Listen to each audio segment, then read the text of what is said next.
ചിലവരൊക്കെ ചോദിച്ചിട്ടുണ്ടായിരുന്നു നമ്മുടെ ബാക്ക്ഗ്രൗണ്ട് ഒക്കെ എന്താണ് ഒരു മാറ്റം എന്നുള്ളത്. ആക്ച്വലി ഞാൻ എൻ്റെ വീട്ടിലുണ്ടായില്ല. അപ്പം ഞാൻ ഒരു 3-4 ദിവസമായിട്ട് കൊച്ചിയിലാണ്.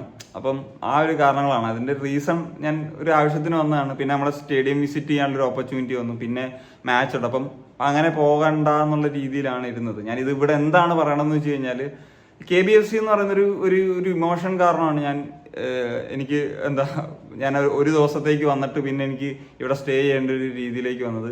അങ്ങനെ ഒരു സാഹചര്യത്തിലാണ് പഞ്ചാബിനെതിരെ നമ്മൾ ജയിക്കുമെന്നുള്ളൊരു പ്രതീക്ഷയിലൊക്കെ ആയിട്ട് പോയിട്ടുള്ള മത്സരമാണ്. ഇന്ന് കുറച്ച് ഫാൻസൊക്കെ ഉണ്ടായിരുന്നുള്ളത്, എൻ്റെ 17,000 ഫാൻസ്. പക്ഷേ പഞ്ചാബിനെതിരെയാണല്ലോ നമ്മൾ ജയിക്കും എന്നുള്ളൊരു ഹോപ്പിലാണ് പോയത്. ജയിച്ചില്ല എന്ന് മാത്രമല്ല, ഈ ഒരു കഴിഞ്ഞൊരു 2-3 വർഷത്തിനിടയിൽ കണ്ടിട്ടുള്ള ഏറ്റവും ശോകം കളി ഇതാണ് എന്നുള്ളത് ഞാൻ നിസ്സംശയം പറയും. പ്രത്യേകിച്ച് കൊച്ചിയിൽ കളിച്ചിട്ടുള്ള ഏറ്റവും ഒരു ഒരു ഒരു വൃത്തികെട്ട കളി എന്നുള്ള രീതിയിൽ തന്നെ ഈ ഒരു മത്സരത്തെ വിലയിരുത്താം. ഞാനങ്ങനെ സാധാരണ രീതിയിൽ പറയുന്ന പോലെ മൊത്തത്തിൽ അങ്ങനെ ഒരു രീതി പറയുന്നില്ല. കാരണം അത്രത്തോളം ആ ഒരു സ്റ്റേഡിയത്തിലിരുന്ന് ആ ഒരു ഷോകം അടിച്ചിട്ടാണെങ്കിലും നമ്മൾ ടീമിനെ ആ ഒരു 90 മിനിറ്റ്സിൽ എൻകറേജ് ചെയ്യാനൊക്കെ ശ്രമിച്ചിട്ടുണ്ട്. ബട്ട് അതൊന്നും ഒരു ബലവത്തായിട്ട് വന്നില്ല. മത്സരം അടപടലം 3-1 തോറ്റു എന്നുള്ളതാണ്. നിങ്ങളൊരു കാര്യം മനസ്സിലാക്കണം. ഞാൻ KBFCയുടെ സെക്കൻഡ് ഫേസിൽ അല്ലെങ്കിൽ ജനുവരി തുടങ്ങിയതിന് ശേഷം ദുരന്തമാണ്, കുറേ പ്രശ്നങ്ങളുണ്ടെന്നൊക്കെ പറഞ്ഞ് ഓൾറെഡി നമ്മൾ സംസാരിച്ചതാണ്. അപ്പം അത് നമ്മൾ ISL വരുമ്പോൾ അതൊക്കെ ശരിയാകും എന്നുള്ളതായിരുന്നു പറഞ്ഞത്. പക്ഷേ ISL 2 മത്സരങ്ങൾ ഇപ്പോൾ തോറ്റു. സൂപ്പർ കപ്പിലെ 2 മത്സരങ്ങൾ തോറ്റു. തുടർച്ചയായിട്ട് നമ്മൾ 4 മത്സരങ്ങൾ പരാജയപ്പെട്ട് നിൽക്കുകയാണ്. സൂപ്പർ കപ്പൊക്കെ ഒരു പ്രാക്ടീസ് മാച്ചാണ് ആയിട്ടാണ് എടുത്തതെന്ന് പറഞ്ഞു. ഇനിയിപ്പോൾ ISLലും പ്രാക്ടീസ് മാച്ചായിട്ടാണോ എടുത്തതെന്നുള്ളതാണ്. ഇനി അങ്ങനെയുള്ള കാര്യങ്ങളൊന്നും വരുമെന്നുള്ളത് അറിയത്തില്ല. കാരണം അത്രത്തോളം ഫ്രസ്ട്രേറ്റഡ് ആണ്, പറയാതിരിക്കാൻ കഴിയില്ല. കാരണം സ്റ്റേഡിയത്തിൽ പോയി നമ്മളെ ടൈമും സ്പെൻഡ് ചെയ്തൊക്കെ ആ ഒരു കളി കാണുമ്പോൾ നമുക്കുണ്ടാകുന്ന ഒരു ബുദ്ധിമുട്ടുകളുണ്ടല്ലോ, അത് ഭയങ്കര ഒരു പെയിൻഫുൾ ആയിട്ടുള്ള സംഭവം തന്നെയാണ് എന്നുള്ളതാണ്. മത്സരത്തെപ്പറ്റി ഞാനിങ്ങനെ ഓരോ പ്ലേയേഴ്സിനെ പറ്റിയും അങ്ങനെ പറയുന്നില്ല. മൊത്തത്തിൽ ഒരു എന്താണ് പിന്നെ പുതിയ പ്ലേയേഴ്സ് വന്നിട്ട് സെറ്റ് ആയിട്ടാണെന്ന് പറഞ്ഞു കഴിഞ്ഞാൽ ഈ 3 നമ്മുടെ ഡിഫൻസിൽ പ്രത്യേകിച്ച് മാറ്റങ്ങളൊന്നും ഉണ്ടായില്ലല്ലോ. ഉള്ള പ്ലേയേഴ്സൊക്കെ തന്നെയല്ലേ. പഞ്ചാബിനെതിരെ നമ്മൾ 3 ഗോൾസ് വഴങ്ങേണ്ടി വന്നു. അതിൽ കൂടുതലും ചിലപ്പോൾ അവരടിച്ചേനെ. മിഡ്ഫീൽഡിൽ നമുക്ക് ജീക്സനും ഫ്രെഡിയൊക്കെ തിരിച്ചെത്തി.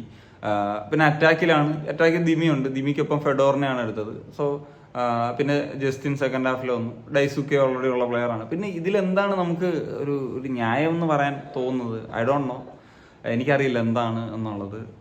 ഇതൊരു പഞ്ചാബിനെതിരെ, കാരണം അവരിപ്പം ഒരു ബോട്ടം ലെവലിൽ കിടക്കുന്ന ഒരു ടീമാണ്. അവർക്കെതിരെ പ്രത്യേകിച്ച് കൊച്ചിയിൽ ഒരു മത്സരം പരാജയപ്പെടുക എന്നുള്ളത് ഇച്ചിരി ഡൈജസ്റ്റ് ചെയ്യാൻ ബുദ്ധിമുട്ടുള്ളൊരു കാര്യം തന്നെയാണ്. ഞാനേതായാലും ആ മത്സരത്തെ പറ്റി ഒന്നും കൂടെ ഒന്ന് കണ്ടതിന് ശേഷം അതിനെപ്പറ്റി കുറച്ചും കൂടി ഡീറ്റെയിൽ ആയിട്ടുള്ളൊരു കാര്യങ്ങളൊക്കെ സംസാരിക്കാം. എന്നാലും ഇന്നലത്തെ ഒരു മത്സരത്തിന് ശേഷം ആരാധകർ, അതായത് മഞ്ഞപ്പട സ്റ്റാൻഡിലിരുന്നാണ് ഞാൻ കളി കണ്ടത്, ആരാധകരും അതിൻ്റെ ഒരു എല്ലാ കളി ജയിച്ചാലും നിങ്ങൾ പൊളിക്ക് മുത്തേ എന്ന് പറയുന്ന പരിപാടി ഒന്നുമല്ല ചെയ്തിട്ടുള്ളത്.